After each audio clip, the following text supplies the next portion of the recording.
Good morning ILC, selamat pagi. Ada sukacita pagi hari ini, amin. Sebelum kita memulai ibadah kita pagi hari ini, mari kita ambil waktu teduh, ambil saat teduh, dan mari kita fokuskan pikiran dan hati kita kepada Yesus.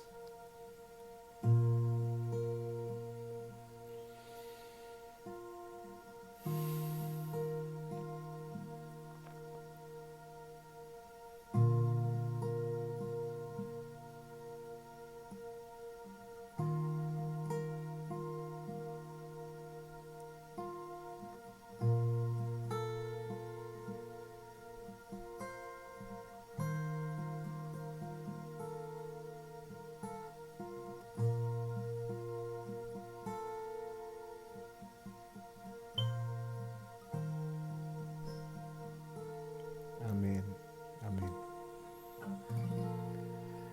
Mari kita mulai ibadah kita pagi hari ini dengan kita menyanyikan lagu It Is Well.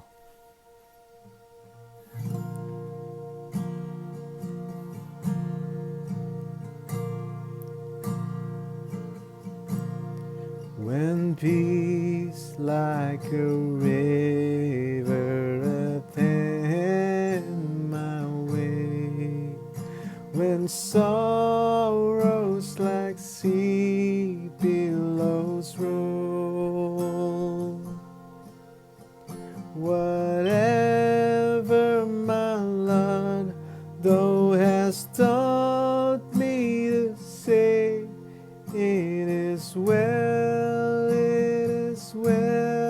with my soul. It is well with my soul. It is well with my soul.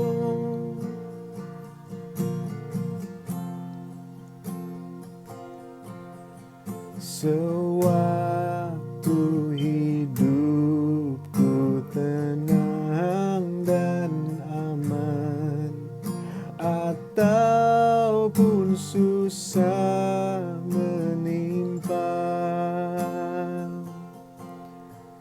ku dimanapun Tuhan yang menuntun jiwaku,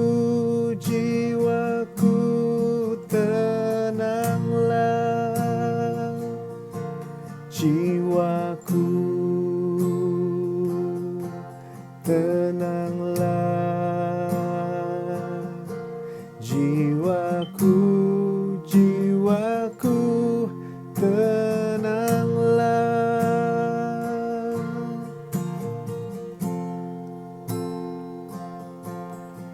Walau iblis datang menyerangku, ada iman tetap teguh.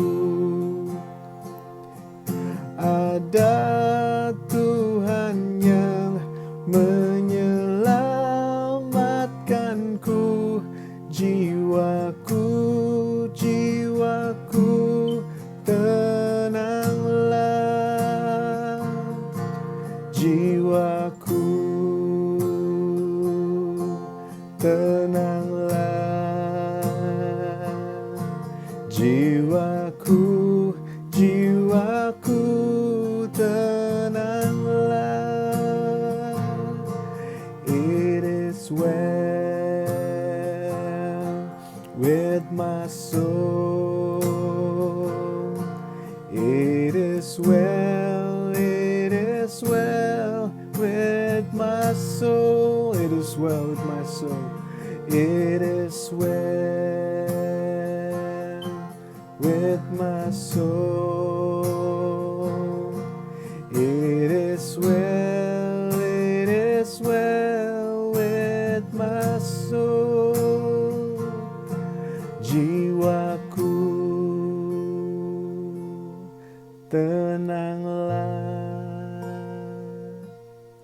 jiwaku, tenanglah.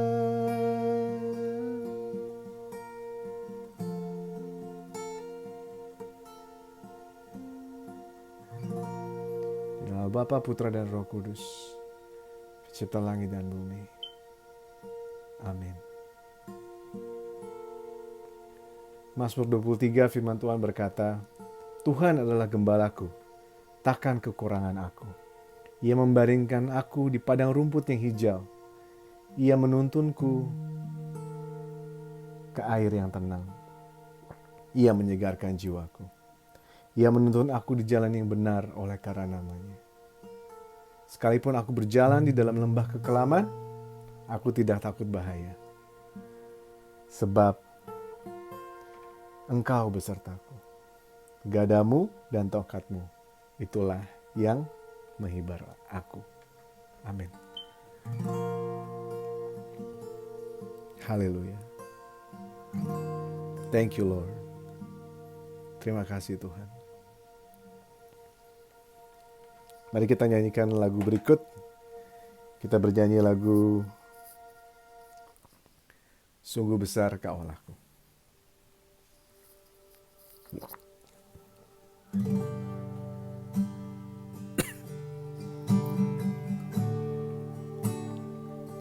Bila ku lihat bintang gemerlapan dan bunyi guru riuhku dengar, ya Tuhanku, tak putus aku heran melihat ciptaanmu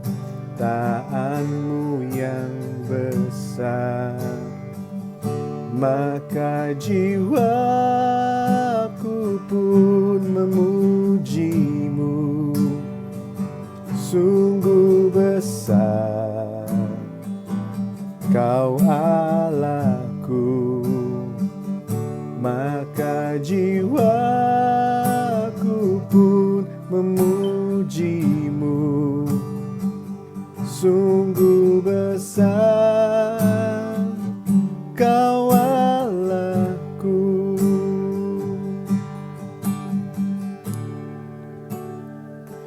Ya Tuhanku, apabila ku renungkan pemberian-Mu dalam penebus, ku tertegun bagiku dicurahkan oleh Putra-Mu darahnya kudus. Maka jiwaku pun memujimu, sungguh besar Kau Allahku. Maka jiwaku pun memujimu, sungguh besar Kau Allahku. Oh Lord my God, oh Lord my God, when I'm in awesome wonder, consider all the world thy hand hath made. I see the stars, I hear the rolling thunder, thy power through the universe display. Then sing my soul, my Savior God, to thee. How great thou art, how great thou art. Then sing my soul, my Savior God, to thee. How great thou art, how great thou art. Maka jiwaku pun memujimu, sungguh besar Kau Allahku, maka jiwaku pun memujimu. Sungguh besar Kau Allahku, maka jiwaku pun memujimu. Sungguh besar Kau Allahku, maka jiwaku pun memujimu. Sungguh besar Kau Allahku, sungguh besar Kau Allahku, sungguh besar Kau Allahku.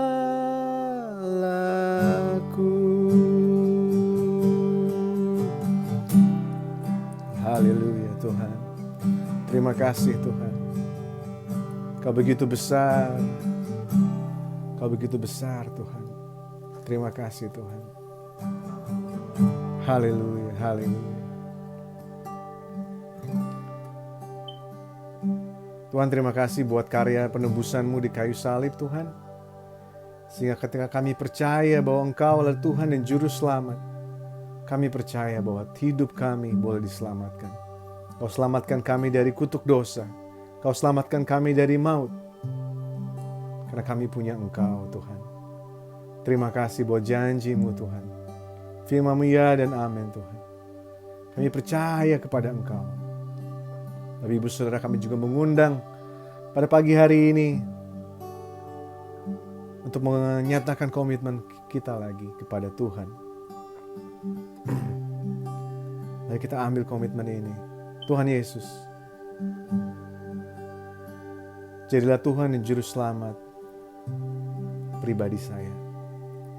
Ampuni kesalahan kami Tuhan. Kami mau tinggalkan semua beban dosa kami. Ampuni kami Tuhan. Pagi hari ini kami mau dengan penuh keberanian menghampiri tahta kasih karunia. Karena kami percaya ketika kami bertobat dan kembali ke jalan-Mu Tuhan, Kau siap memeluk kami Tuhan. Terima kasih Tuhan. Ini kami Tuhan. Ampuni kami Tuhan. Terima kasih Tuhan. Terima kasih. Tidak ada dosa yang terlalu besar. Tidak ada hidup yang terlalu hancur yang tidak bisa Kau bangkitkan kembali. Terima kasih buat pagi hari ini. Beracaralah bagi kami. Terima kasih Tuhan. Pagi hari ini kita percaya bahwa kita bisa ada di sini, bisa memuji dan menyembah Tuhan. Kita boleh diberkati. Itu semua karena kasih karunia Tuhan. Pagi ini, hari ini saya percaya sekali ketika firman Tuhan berkata bahwa kasih Tuhan tak berkesudahan dan rahmat-Mu Tuhan selalu baru setiap pagi. Mari semua yang percaya sama-sama katakan amin. So dalam pengiringan kita bersama Tuhan, ketika kita sudah terima Tuhan sebagai Tuhan dan Juru Selamat pribadi kita, kita juga tahu bahwa Tuhan sudah menjanjikan seorang penolong yang akan hadir di dalam kehidupan Bapak, Ibu, Saudara, dan saya. Dan penolong itu tidak lain adalah Roh Kudus sendiri. So pagi hari ini mari kita bernyanyi suatu lagu di mana kita mau undang Roh Kudus untuk datang dalam kehidupan kita. Datanglah Roh Kudus. Datang Roh Kudus, Kau ku rindu. Dengan minyak yang baru urapiku, mengalir penuhiku, mengalir pulihkanku. Kuasa-Mu bebaskan hidupku. Datang Roh Kudus, Datang Roh Kudus, kau ku rindu. Dengan minyak yang baru urapiku, mengalir penuhiku, mengalir pulihkanku. Kuasamu bebaskan hidupku. Satu yang ku rindu, bersekutu denganmu. Bawaku lebih lagi tinggal di dalammu. Nikmati hadiratmu, jamahlah seluruh hidupku. Urapanmu mengubah hidupku. Satu yang ku rindu, bersekutu denganmu. Bawaku lebih lagi tinggal di dalammu. Nikmati hadiratmu, jamahlah seluruh hidupku. Urapanmu mengubah hidupku.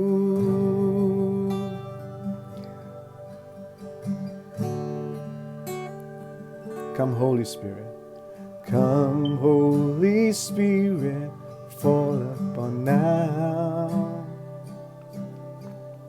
I need your anointing, come in your power. I love you, Holy Spirit, you're captivating my soul. Every day I grow to love you more. I'm reaching for your heart, you hold my life in your hand, drawing me closer to you. I feel your power in you, nothing compared to this place where I can see you face to face. I worship you in spirit and in truth. I worship you in spirit and in truth. Oh, hallelujah.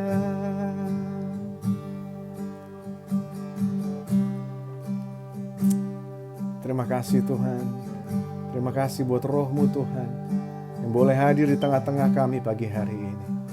Jamah kami Tuhan, pulihkan kami Tuhan, berikan kami sukacita, berikan kami damai-Mu Tuhan. Haleluya, haleluya.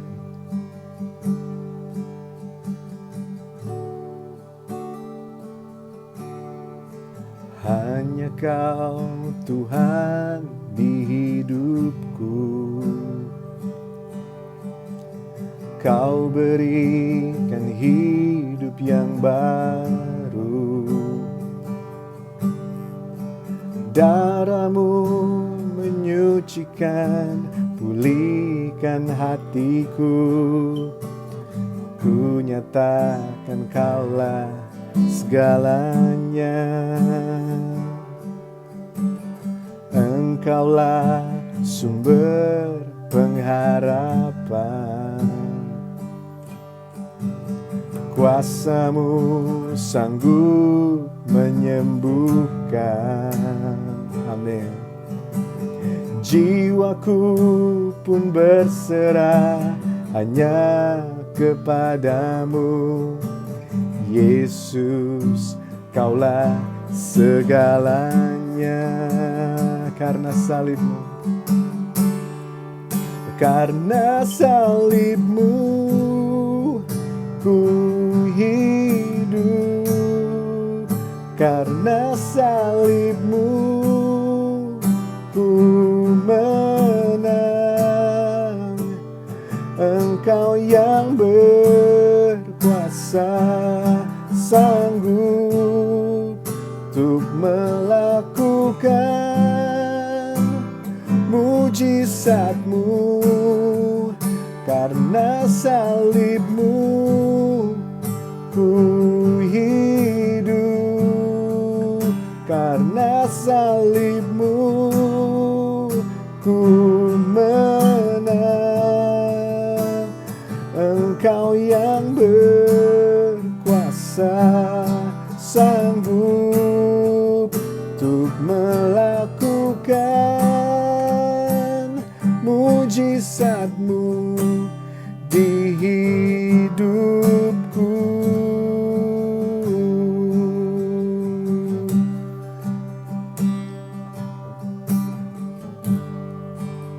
Haleluya Tuhan. Karena salibmu ku hidup, karena salibmu ku menang. Engkau yang berkuasa, sanggup untuk melakukan mujizatmu di hidupku.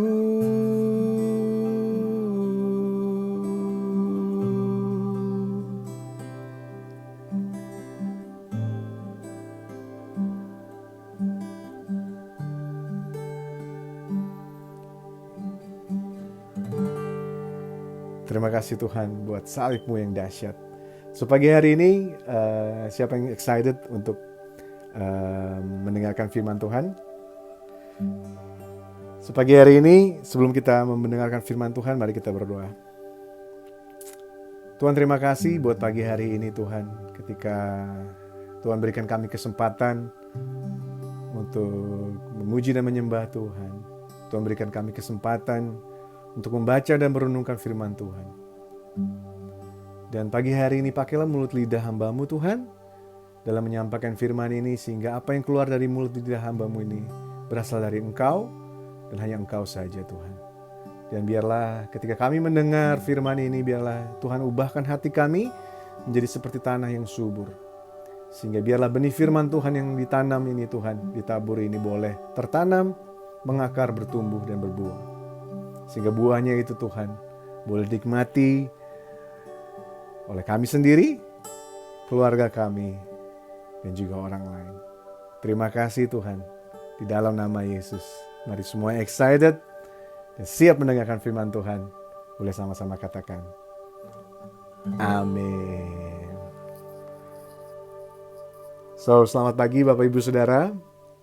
Di pagi hari yang luar biasa ini, saya mau berikan judul khotbah saya adalah American Idol. Wah, siapa yang di sini suka nonton American Idol? Istri saya suka banget nonton American Idol. Tapi pagi hari ini saya bukan sedang membahas American Idol kontes nyanyi di televisi, bukan. Tetapi saya mau bahas American Idol, ini arti kata idol yang lain. Yang kalau diterjemahkan dalam bahasa Indonesia, arti kata idol ini adalah berhala. So, karena kita tinggal di Amerika, kita juga perlu waspada. Apa yang perlu kita waspadai adalah berhala-berhala apa yang kira-kiranya secara baik secara sengaja atau tidak sengaja, kita tempatkan posisinya di atas Tuhan. Mungkin pada dasarnya hal-hal tersebut baik untuk diciptakan oleh manusia.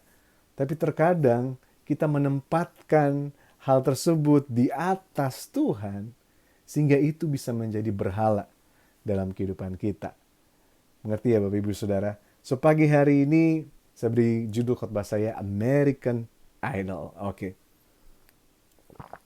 Kita ini Bapak Ibu Saudara, khususnya yang tinggal di Amerika Serikat, di satu sisi kita beruntung. Kita duduk di front row seat, di mana kemajuan teknologi, kemajuan banyak hal yang terjadi itu kebanyakan kemajuan-kemajuan teknologi itu beradanya di Amerika. teknologi demi teknologi, banyak hal terjadi di sini di Amerika. Sehingga kita duduk di front row seat menjadi saksi sejarah bagaimana banyak hal-hal yang luar biasa yang manusia ciptakan itu mungkin membawa manusia ke arah yang lebih baik. Tetapi nggak tentu semuanya seperti itu. Terkadang hal-hal yang baik ini manusia tempatkan di atas Tuhan sehingga hal-hal yang tadinya baik ini menjadi tidak baik. Karena apa? Telah menjadi berhala dalam kehidupan kita. So, sebelum pagi hari ini kita akan membahas lebih jauh mengenai berhala-berhala yang ada di dalam kehidupan kita. So, kita buka dulu yuk ayat firman Tuhan di Kejadian 1 ayat 27. Kejadian 1 ayat yang ke-27. Nah, firman Tuhan berkata, saya bacakan, maka Allah menciptakan manusia itu menurut gambarnya. Menurut gambar Allah, diciptakannya dia, laki-laki dan perempuan, diciptakannya mereka. Nah, dari ayat ini kita bisa mengenal istilah yang namanya Imago Dei. Imago Dei atau image of God. Nah, ternyata kata image of God ini sangat bertolak belakang dan berlawanan dengan kata idol. Karena image of God ini, Imago Dei ini, Tuhan menciptakan kita serupa dengan segambar dengan Allah. Tetapi idol adalah kebalikannya. Idol adalah kita memberi rupa, kita memberi bentuk kepada Allah. Allah yang tanda kutip ya Bapak Ibu Saudara. Sehingga hal ini dan idol ini juga berhala yang manusia ciptakan, tinggikan untuk dia sembah. Nah, jadi Bapak Ibu Saudara, idol ini ternyata dalam bahasa Inggrisnya adalah artinya berhala. Nah, kalau berhala kita tahu ya, kita sering baca Alkitab, berhala seperti patung begitu ya. Seperti patung ini disembah, seperti patung ini disembah. Sehingga penyembahan berhala adalah penyembahan patung. Mungkin secara sederhana seperti itu. Tetapi di dalam hidup, ketika kita menempatkan sesuatu hal lebih daripada semestinya dan itu menggantikan Tuhan dalam kehidupan kita, kita bisa sebut itu juga sebagai berhala. Nah, kita bahas mengenai kata worship atau kata penyembahan. Worship atau kata penyembahan sendiri artinya adalah menunjukkan penghargaan, kebanggaan, rasa cinta, rasa hormat terhadap sesuatu. Nah, itu worship ya Bapak Ibu Saudara. Sehingga penyembahan berhala itu adalah menunjukkan penghargaan, kebanggaan kita, rasa cinta kita, rasa hormat kita kepada sesuatu yang diciptakan oleh manusia. Nah, ini dia Bapak Ibu Saudara. Kalau kita menempatkan sesuatu di atas kita menempatkan Tuhan, itu bisa menjadi berhala dalam kehidupan kita. Dan ini kita harus hati-hati karena erat hubungannya dengan hidup kita sehari-hari, Bapak Ibu Saudara. Jangan-jangan secara tidak sengaja kita sudah menyembah berhala-berhala ini. So pagi hari ini, marilah kita sama-sama belajar sehingga kita bisa menghindari untuk menyembah berhala-berhala ini. So contoh misalnya, pagi hari ketika kita baru bangun tidur, pagi hari siapa yang ketika bangun tidur, itu langsung pengen berdoa, pengen baca Alkitab? Ada Bapak Ibu Saudara? Atau bangun tiba-tiba langsung berdoa. Berdoa Tuhan terima kasih. Which is good. Bagus Bapak Ibu Saudara kalau kita demikian. Tapi seberapa banyak dari kita bangun pagi langsung cari handphone? Kita bangun pagi harus cari handphone. Langsung cari handphone. Mana handphone ya? Dan saya harap kita cari handphone karena mau matiin alarm ya. Semoga sedemikian. Nah, terkadang kita menempatkan handphone kita bahkan lebih penting daripada hal-hal yang lain. Bahkan ketika hilang, misalnya handphone kita hilang, wah, panik setengah mati. Nah, saya harap ketika handphone hilang, panik boleh, bukan panik ya, wajar-wajar aja, tapi lebih panik kalau kita kehilangan hadirat Tuhan. Nah, inilah yang harus kita waspadai. Apalagi banyak dari kita karena pandemi COVID-19 tidak bekerja ya Bapak Ibu Saudara. Karena perusahaannya tutup, satu lain hal. Sehingga pastinya ketika kita tidak bekerja, kita tidak mendapatkan penghasilan. Nah, penghasilan bicara soal uang. Nah, berapa banyak dari kita ketika kita tidak memiliki uang, kita merasa cemas. Kita merasa khawatir. Nah, berapa banyak dari kita ketika kita tidak memiliki uang, apakah kita langsung berdoa kepada Tuhan atau apakah kita langsung cemas? Firman Tuhan kan bilang di Matius 6:27, burung-burung di udara pun dipelihara oleh Tuhan. Apalagi kita tentunya lebih daripada burung-burung itu. Nah, hal ini bicara mengenai bagaimana ketika kita tempatkan Tuhan di atas uang kita, maka bukan kecemasan yang ada, bukan kekhawatiran yang ada, tetapi janji Tuhan ketika Tuhan akan pelihara kita. Inilah yang harus kita lakukan. Sehingga kita tidak menjadikan uang berhala dalam kehidupan kita. Nah, terkadang apalagi jabatan, posisi, karir, pekerjaan, pasangan hidup, mungkin banyak kita dengar cerita meninggalkan Tuhan gara-gara pasangan hidup. Dan apalagi yang bisa menjadikan berhala-berhala dalam kehidupan kita. Negara, politik, bisa juga menjadikan berhala, bisa jadi berhala dalam kehidupan kita.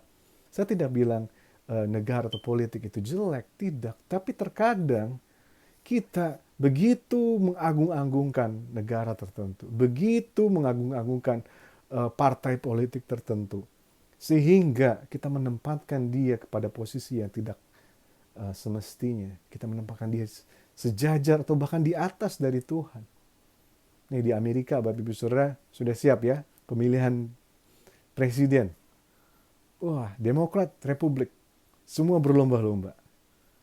Which is okay. Pemilu, ya kita harus berpartisipasi bagi American citizen.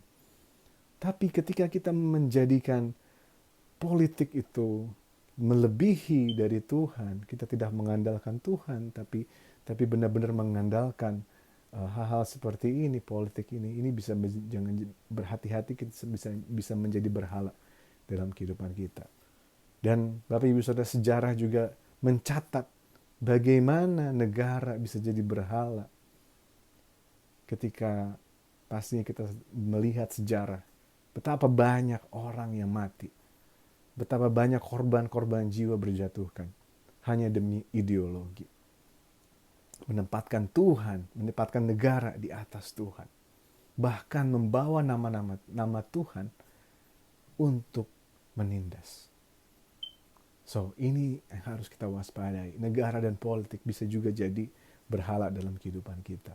Apalagi next. Bahkan hal-hal keagamawian kita, hal-hal ibadah pun ternyata bisa menjadi berhala dalam kehidupan kita. So, pagi hari ini, mari kita masuk lebih dalam lagi. Bagaimana kita bisa menghindari segala berhala-berhala yang ada dalam kehidupan kita. Mari kita buka Kisah Rasul 17. Kisah Rasul 17, kita buka dari ayat 16 sampai dengan habis ya. Kisah Rasul 17, ayat 16. Nah, ini perikop ini bicara mengenai Rasul Paulus ketika dia berada di Athena. Athena adalah suatu kota yang sangat bersejarah, kota penting di mana itu merupakan pusat kebudayaan Yunani pada saat itu. Dan ketika bangsa Yunani, kerajaan Yunani hancur dan diambil alih oleh kerajaan Romawi tidak menciptakan budaya baru, tetapi mengadopsi budaya Yunani ini. Sehingga kita bisa kenal istilah namanya Greco-Roman.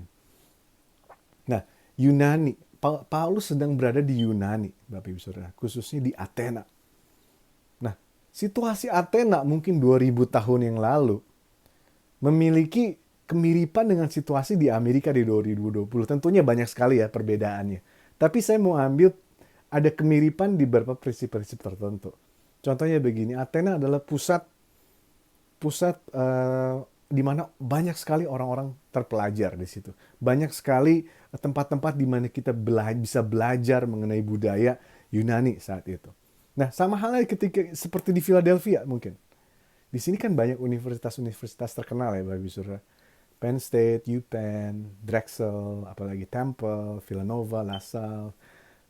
Banyak sekali universitas-universitas. Dan banyak orang ke sini untuk belajar. Sehingga orang-orang yang masuk ke universitas itu memiliki akal. Nah, sama halnya ketika di Athena 2000 tahun yang lalu, ketika Rasul Paulus berbicara di Areopagus, ini adalah kota di mana orang-orang di sana orang-orang yang benar-benar pintar. Nah, saat itu Rasul Paulus diminta untuk menjelaskan apa kepercayaan dia. Dan apa yang Rasul Paulus percaya ternyata berbeda dengan apa yang mereka percaya. Dan orang-orang ini penasaran, apa dong? Tell me, ceritakan. Nah, kita baca ya Bapak Ibu Saudara di Kisah Rasul 17 ayat 22. Saya bacakan. Paulus pergi berdiri di atas Areopagus dan berkata, "Hai orang-orang Athena, aku lihat bahwa dalam segala hal kamu sangat beribadah kepada dewa-dewa. Sebab ketika aku berjalan-jalan di kotamu dan melihat-lihat barang-barang pujaanmu, aku menjumpai juga sebuah mesbah dengan tulisan kepada Allah yang tidak dikenal. Apa yang kamu sembah tanpa mengenalnya itulah yang kuberitakan kepada kamu. Allah yang telah menjadi bumi dan segala isinya, ia yang adalah Tuhan atas langit dan bumi, tidak diam dalam kuil-kuil buatan tangan manusia. Dan juga tidak dilayani oleh tangan-tangan manusia, seolah-olah ia kekurangan apa-apa. Karena dialah yang memberikan hidup dan nafas dan segala sesuatu kepada semua orang.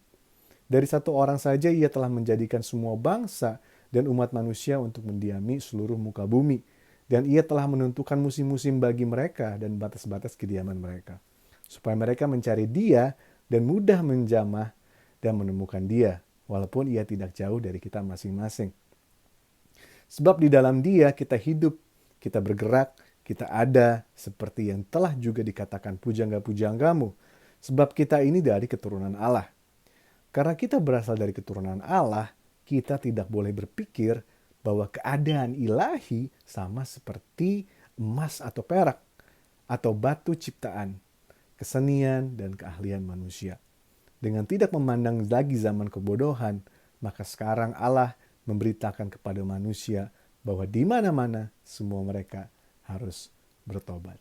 Nah, Bapak Ibu Saudara, Rasul Paulus mengajak orang-orang di sana yang berkumpul di Areopagus, orang-orang yang akalnya pintar, tanda kutip, mengajak mereka untuk meninggalkan penyembahan mereka yang lama.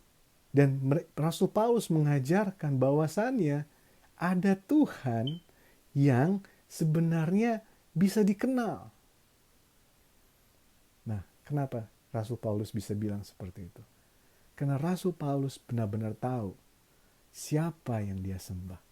Rasul Paulus benar-benar mengenal siapa yang hadir ketika ia jatuh dari kudanya di perjalanan di Damsyik.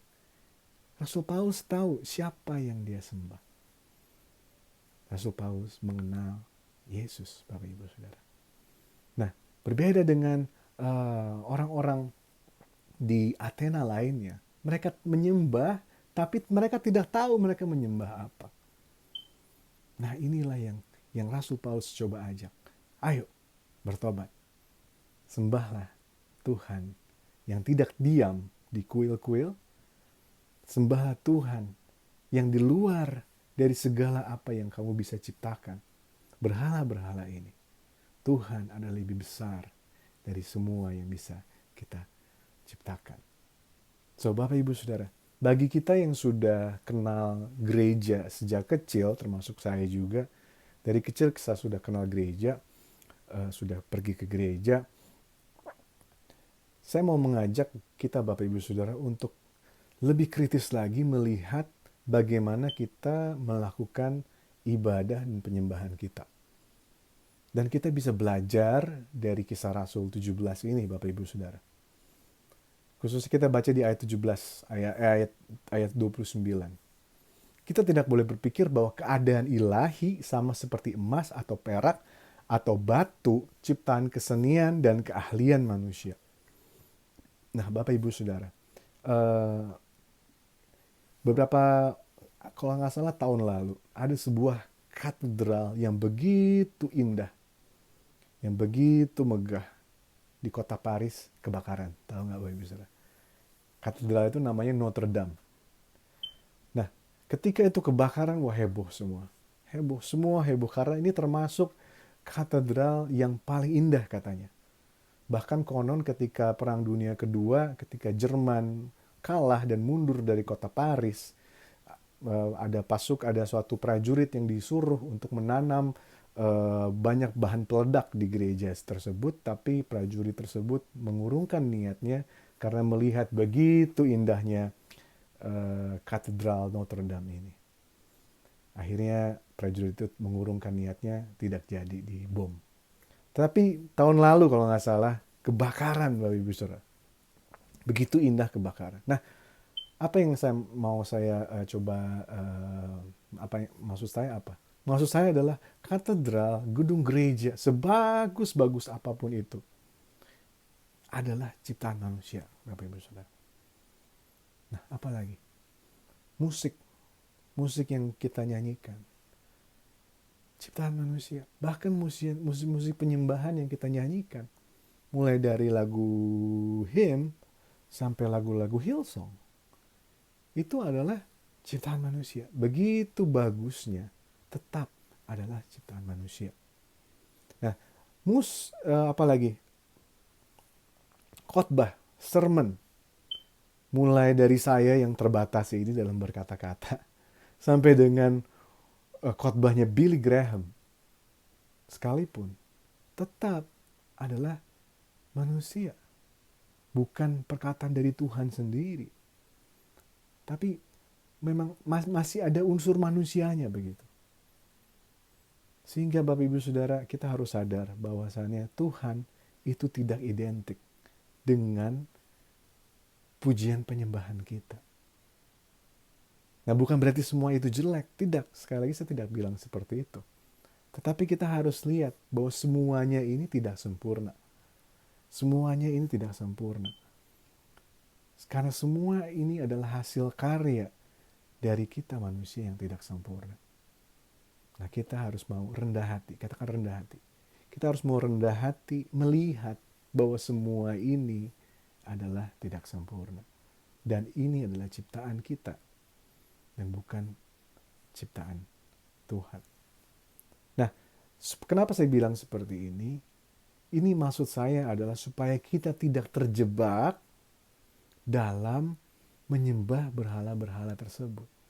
Kenapa? Karena terkadang kalau kita tidak sadar, kita bisa menyembah gedung bangunan, kita bisa menyembah lagu-lagu tertentu, kita bisa menyembah tokoh-tokoh agama tertentu, kita juga bisa menyembah banyak hal yang sebenarnya itu masih buatan manusia begitu. Kita menempatkan sesuatu hal di atas, kita menempatkan Tuhan. Dan bahkan ini yang tanda kutip masih berbicara soal ibadah pun bisa menjadi tanda kutip berhala. Dan ini yang harus kita waspadai. So, pagi hari ini, ketika kita sebagai orang Kristen, kita harus mengenal benar apa yang bisa menjadi berhala dalam kehidupan kita. So, pagi hari ini Bapak Ibu Saudara, saya menginginkan ada 3 hal yang penting dalam kita bicara mengenai pujian penyembahannya. Penyembahan tadi apa yang bicara soal apa yang kita hormati, kita hargai, kita benar-benar taruh itu tinggi. Itu adalah adoration kita, itu adalah pujian penyembahan. Nah, kita akan belajar mengenai itu. Dan yang pertama adalah penyembahan sebagai pelayanan. Ini harus kita ingat. Satu hal yang harus kita ingat Bapak Ibu Saudara, bahwa Tuhan tidak butuh pelayanan dari kita. Tuhan dia bukannya diam di surga saja dan melihat bahwasannya, kamu harus melayani saya dong. Saya butuh dilayani. Enggak, Bapak Ibu Saudara. Tuhan tidak butuh dilayani oleh kita. Kenapa? Karena dia Tuhan. Dia yang menciptakan kita. Dia tidak perlu pelayanan dari kita. Tetapi apa yang bisa kita lakukan adalah, Bapak Ibu Saudara, bukan, Tuhan harus dilayani ya. Saya akan melayani Tuhan karena harus. Bukan seperti itu. Yang harus kita lakukan ketika kita menyikapi penyembahan sebagai pelayanan, worship as a service, adalah kita harus benar-benar sadar betul, kita harus benar-benar mengalami Tuhan terlebih dahulu. Kita harus mengalami pelayanan dari Tuhan terlebih dahulu. Baru kita bisa melayani Dia. Sehingga ketika kita sudah dijamah Tuhan, kita sudah dilayani oleh Tuhan, hidup kita penuh dengan sukacita, hidup kita penuh dengan damai sejahtera, hidup kita penuh dengan berkat, sehingga konsekuensi logis ketika kita sudah penuh dari Tuhan, kita kembalikan lagi, Tuhan, saya mau melayani Engkau karena saya diberkati oleh-Mu. Saya mau melayani Engkau karena Kau begitu baik dalam kehidupan saya. Kau begitu baik dalam kehidupan saya. Kau berikan kami sukacita. Sehingga saya mau melayani Engkau. Nah ini Bapak Ibu Saudara yang harus kita ingat. Kita melayani Tuhan karena kita sudah terlebih dahulu mengalami kepenuhan dari Tuhan. Nah begitu banyak dari kita yang melayani. Kadang-kadang kita melayani Tuhan dengan gelas yang tidak penuh, Bapak Ibu Saudara. Sehingga ketika kita mau melayani Tuhan dengan gelas yang tidak penuh, kita akan istilahnya burn out. Kita akan kecapean. Karena apa? Kita melayani akan menjadi sulit, menjadi berat. Karena apa? Kita merasa ini adalah suatu kewajiban. Ketika kita melayani Tuhan, sudah merasa kayak ada kewajiban, berarti sudah ada yang salah, Bapak Ibu Saudara. Kita perlu pause dulu sejenak dan biarkan Tuhan melayani kita. Kita buka hati kita, Tuhan please, layani saya. Saya butuh Engkau. Nah ini yang harus kita ingat. Worship as a service adalah seperti ini. Tuhan tidak butuh pelayanan dari kita. Tapi Tuhan mau melayani kita terlebih dahulu. Tuhan mau melayani kita terlebih dahulu. So yang kedua adalah bicara soal penyembahan sebagai cerminan surga. Terkadang kita kita bisa terjebak dalam suatu pemahaman seperti ini. Kita mau menciptakan pujian penyembahan seperti pujian penyembahan di surga. Benar atau salah? Ya, oke juga, betul. Tapi permasalahannya adalah kita tidak tahu pujian penyembahan di surga itu seperti apa. Gak ada yang pernah ke surga dan lihat, seperti ini ya, turun ke bawah, kita ciptakan sama seperti yang ada di surga. Nggak ada. Yang bisa kita lakukan adalah dengan akal kita yang terbatas, dengan kreativitasan kita yang terbatas, kita berusaha meraba-raba. Kira-kira seperti ini nggak ya? Nah ini yang kita coba lakukan, Bapak Ibu Saudara. Di gereja tradisional ada altar nih, biasa ada altarnya di situ. Terus ada banyak sekali ornamen-ornamen yang bisa dibuat mencerminkan kalau di surga seperti ini ya, ada tahta, ada altar, ada segala macam. Dan kalau Bapak Ibu Saudara cermati di gereja tradisional, coba lihat langit-langitnya. Seperti bentuk apa itu? Langit-langitnya, apa namanya? Langit-langit atap gerejanya gitu. Seperti bahtera. Itu bukan kebetulan Bapak Ibu Saudara, tapi memang didesain seperti itu. Melambangkan bahwasannya kita diselamatkan dari dunia. Jadi makanya kalau kita lihat ke atas di ILC itu, di Main Sanctuary, di St. John, kita bisa lihat ada semacam kayak bahtera. Nah ini manusia berusaha untuk menggambarkan surga itu seperti apa. Nah itu gereja tradisional. Di gereja modern juga begitu. Kita berusaha untuk kalau di surga berarti musiknya ada seperti ini. Makanya gereja-gereja modern begitu, mega church kebanyakan gereja-gereja besar atau gereja-gereja modern berani invest begitu banyak untuk sound system, berani invest begitu banyak untuk lightning, lampu, wah segala macam sound system dan lain-lain. Karena apa? Harus bagus, harus indah sekali. Dan visualisasi, screen-screen semua segala macam. Karena berusaha untuk, oh kayaknya di surga itu seperti ini ya. Nah itu, berusaha untuk mencerminkan surga. Nah ini yang harus kita lihat Bapak Ibu Saudara. Tidak ada yang pernah tahu seperti apa surga itu. Tetapi yang kita bisa lakukan adalah Bapak Ibu Saudara, kita berusaha untuk mencari seperti apa ya ini surga itu seperti apa, sehingga cuma cicipan saja, mencicipi saja. Kita hanya bisa membuat glimpse, tapi kita tidak bisa mengimitate surga itu sendiri. Nggak bisa, karena surga itu pastinya jauh lebih besar, jauh lebih megah, lebih dari apa yang bisa kita bayangkan secara manusia. Sepujian penyembahan kita harus lihat. Kita pasti terbatas. Manusia terbatas. Manusia terbatas.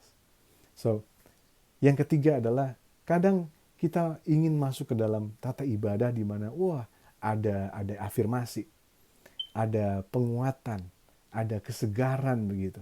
Menawarkan kesegaran, menawarkan afirmasi, menyegarkan, menginspirasi, which is good. Bagus dong kalau kita masuk ke dalam suatu tata ibadah di mana kita merasa a comfort.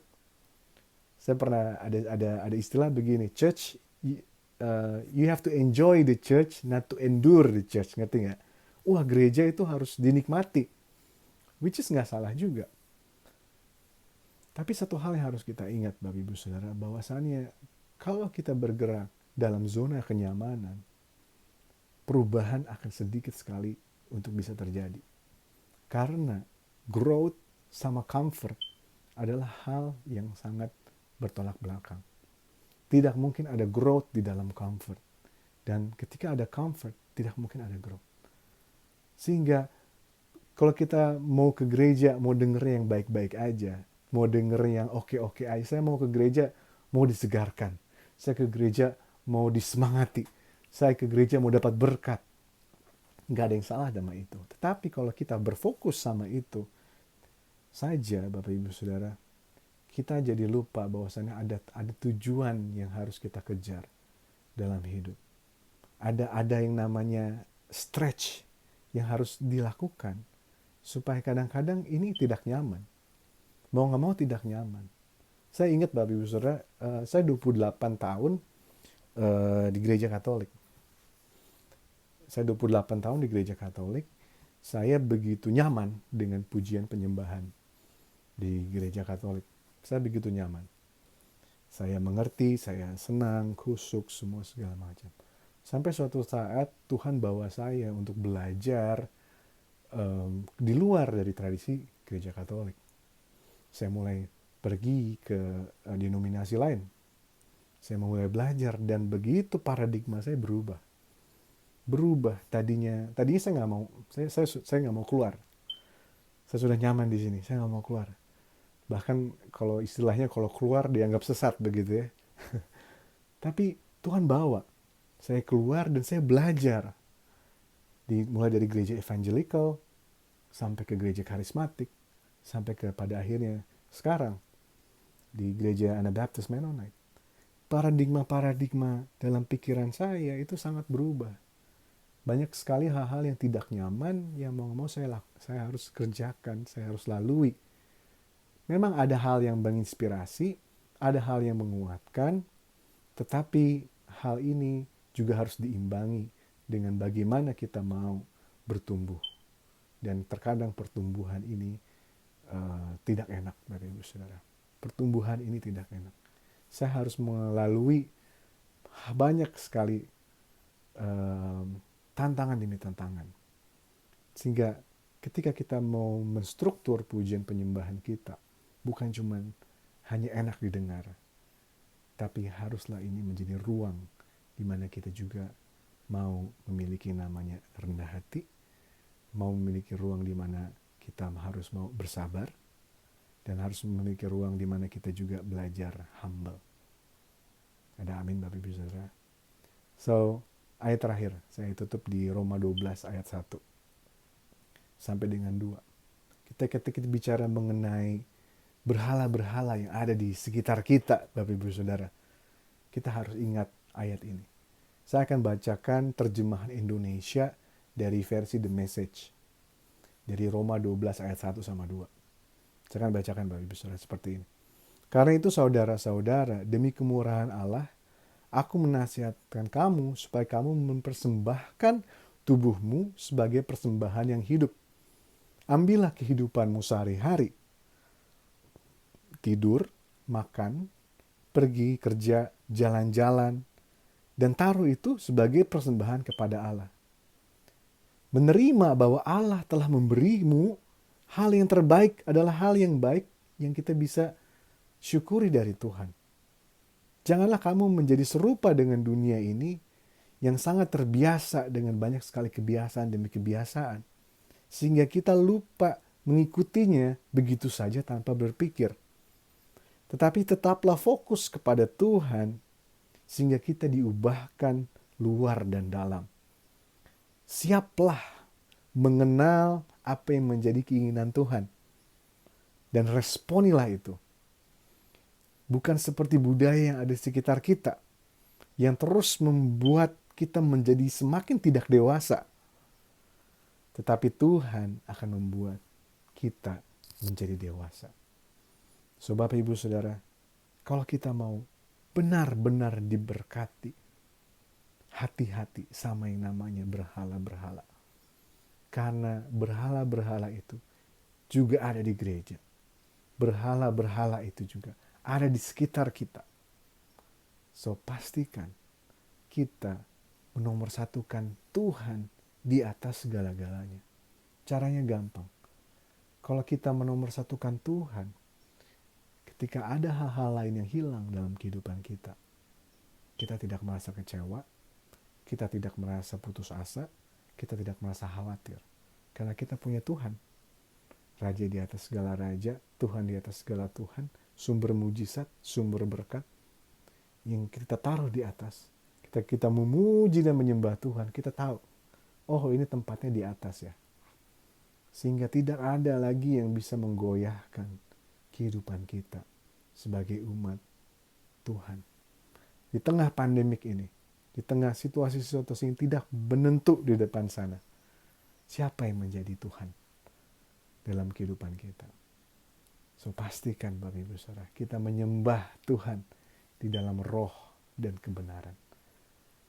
Perlu disiplin, perlu kita mengingat apa yang menjadi hal-hal yang bukan esensi dalam kita pengiringan kita menyembah Tuhan. So pastikan Bapak Ibu Saudara, kita mau bertobat.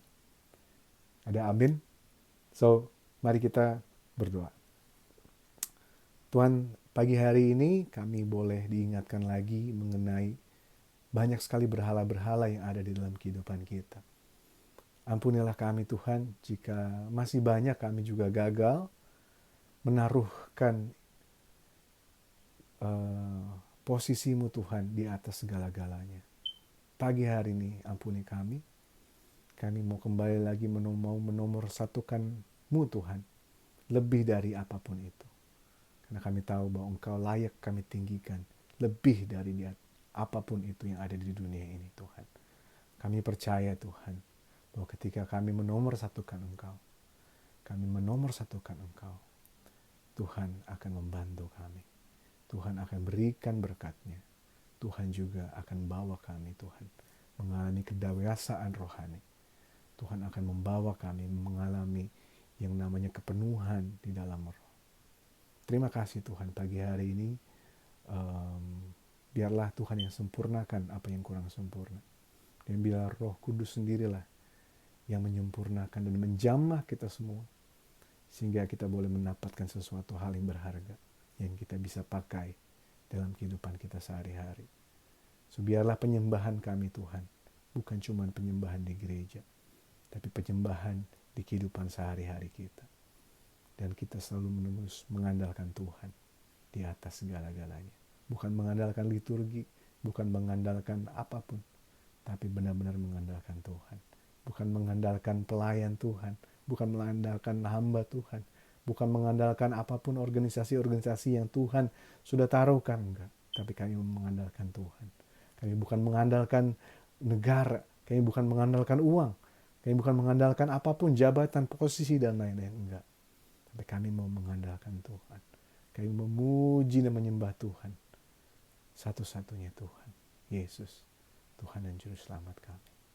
Terima kasih Tuhan. Kami berdoa juga doa yang Tuhan Yesus sendiri ajarkan. Bapa kami di surga, dikuduskanlah namamu, datanglah kerajaan, jadilah kehendakmu di atas bumi seperti dalam surga. Berilah kami pagi hari makanan kami yang secukupnya. Dan ampunilah kesalahan kami, seperti kami pun mengampuni yang bersalah pada kami. Dan janganlah masuk kami dalam percobaan, tapi bebaskanlah kami dari yang jahat. Karena Engkau mempunyai kerajaan, kuasa dan kemuliaan selama-lamanya. Amin. Mari kita angkat kedua belah tangan kita. Kita terima berkat Tuhan. Di dalam Bapa, Putra, Roh Kudus, Tuhan akan terus-menerus membawa kami semua bergerak dari satu kemuliaan menuju kemuliaan lain. Tuhan akan memberkati kami. Tuhan akan terus meneruskan memberikan damai sejahtera-Mu Tuhan, sukacita-Mu, hikmat-Mu Tuhan, yang terus-menerus mengalir dalam kehidupan kami. Tuhan akan berikan kami kekuatan, sehingga kami boleh berjalan dan tidak pernah kenal lelah. Kami boleh berlari dan tidak pernah letih Tuhan. Kami akan selalu mendapatkan kekuatan yang baru di dalam Tuhan. Dan pengharapan terus-menerus boleh timbul dalam kehidupan kami. Berkati kami Tuhan. Sakit penyakit Tuhan hancurkan. Tuhan sembuhkan di dalam nama Yesus. Berkat Tuhan curahkan. Rekonsiliasi hubungan Tuhan berikan. Dan kami Tuhan boleh menjadi saksi-Mu Tuhan. Di tengah masa sulit ini Tuhan boleh menjadikan kami saksi Yesus. Terima kasih Tuhan. Dalam nama Yesus. Mari semua yang percaya sama-sama katakan. Amin. Happy Sunday. Tuhan Yesus memberkati.